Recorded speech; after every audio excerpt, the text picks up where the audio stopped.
Kadama yakolera miliyoni 7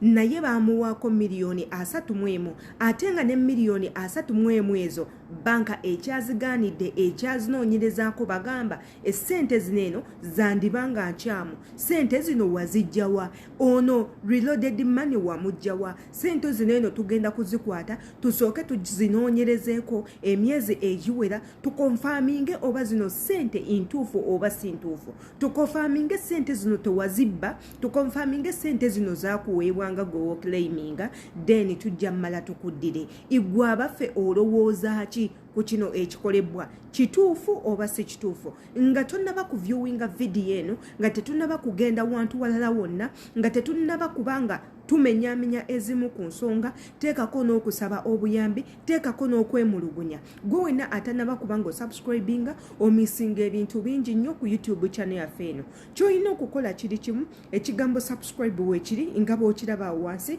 igwe kikwatemu wabula ngate akade akabeera waneeno waggulu akonno ka makulu nnyo ensonga weeva ekinyusu weekiri kwata ku kadaako akadaako buli video eneetuula ku eno channel egenda kubanga ekutuukako direct video obeere nga ogiraba okomentinge ate era otutegeeze ki kyolowooza wabula gwe yakomentinga edda nkwagala nnyo muganda wange keep the love mwebale nnyo kunsupportinga mwebale nnyo kumbeererawo wabula ate teweerabira kumbuulira kibuga mw'osinziirira okundaba kumbuulira iwa gy'oli so that bwe naateekayo video endala ntwale obudde imbeere nga mbabuuzaako yonna gye musinziira ate era njogere ne ku mannya gammwe imbeere nga mbatumirako katugendeko mu video yaffe ekinyusi kya video we kiri nange mwana muwala Shila Adita twogera ku mwana muwala Namitara Rachel ffenna tubadde tukimanyi muganda waffe ono yali yawambibwa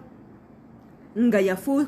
yafuulwa omuddu mu ggwanga erya Saudi Arabia muganda waffe ono yagenda ku kyeyo mu myaka gwa 2025 muganda waffe ono alabiseeko mu mwaka guno gwennyini ogwa 2020 almost nga gugenda nakuggwako ate nga tumaze kukaayana nnyo tumaze kuwoggana nnyo tumaze kutambuza butambi tumaze kwewaayo kutawanya mukama we kumutiisatiisa mwogerera bisongovu tumaze baloopa mu mbuga z'amateeka okulaba nti muganda waffe ono akomezebwawo ewaka muganda waffe ono Namitara Rachel tumujjukire nti mu mwaka gwa 2028 nze kennyini Shila nalinga mulanga nga mwetaaga nga tumunoonya olw'ensonga bantuukirirako nti muganda waffe ono ali mu buzibu obwa ddala akoze ebbanga nga tebamusasula talya bulungi teekako n'okutulugunyizibwa nengezaako ye muganda waffe kennyini naŋŋamba embeera eteredde ali kumpi nakuddayo ewaka nga bwe twalagaana mukama we n'ansalako nendowooza nti muganda waffe yaddayo ewaka saddayo okumanya bimukwatako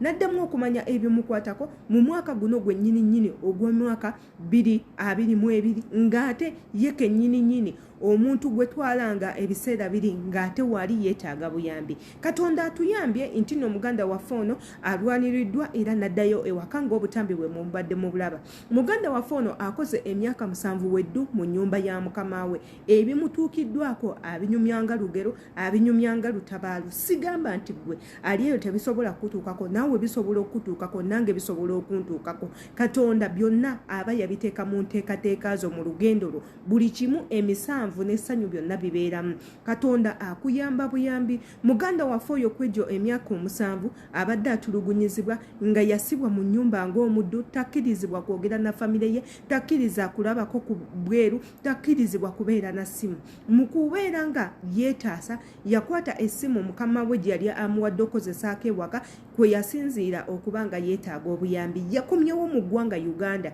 naye guess what nga ku ssente zonna zakoledde kubanga yatugamba yabadde aweddemu essuubi ng'amanyi ku mbeera gye babadde bamutulugunyamu ku bintu byonna byonna byayisemu mu nnyumba ya mukama we ku kugezaako okumutta ku kugezaako omutugumbula yabadde tasuubira nti asobola okuba nga mukama we yamuwadde yadde n'ekikumi ekimwewuunyisizza kibadde kyewuunyo olunaku olwaleero nti bw'agenzeeko mu bbanka okukebera alaba mukama we yamuwa ssente ng'omukazi yamuteereddeko miliyoni 31 ez'ensi yaffe Uganda naye ng'ate jjukira muganda waffe ono abadde abanja miliyoni